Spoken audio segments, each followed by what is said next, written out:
اگلے عشرہ میں شب قدر آ رہی ہے، جو 21، 23، 25، 27، 29 میں سے ایک رات ہوتی.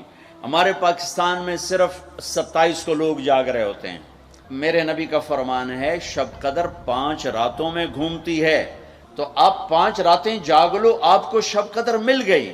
اِنَّا أَنزَلْنَاهُ فِي لَيْلَةِ الْقَدْرِ وَمَا أَدْرَاكَ مَا لَيْلَةُ الْقَدْرِ لَيْلَةُ الْقَدْرِ خَيْرٌ مِّنْ أَلْفِ الشَّهْرِ.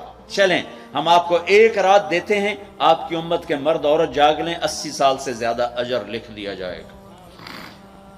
یہ 5 راتیں ضرور جاگ لیں. چھوٹی چھوٹی راتیں ہیں، تراویح سے فارغ ہوں تو 3-4 گھنٹے کی رات باقی رہ جاتی ہے. کچھ نفل پڑھ لو، کچھ قرآن پڑھ لو، کچھ دعا مانگ لو، کچھ ذکر کر لو، اور لوگوں کو معاف کر دو.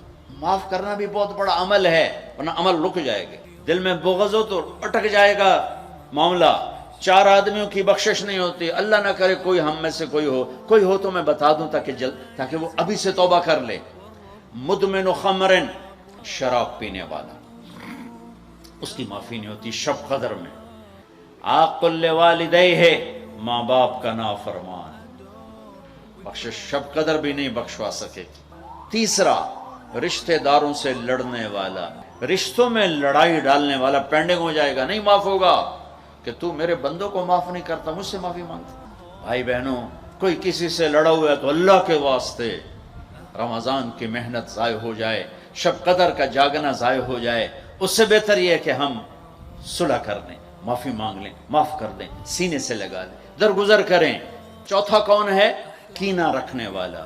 کینہ کیا ہے؟ کہ میں ان کو نقصان پہنچانا چاہتا ہوں. اب اس کو کہتے ہیں کینہ.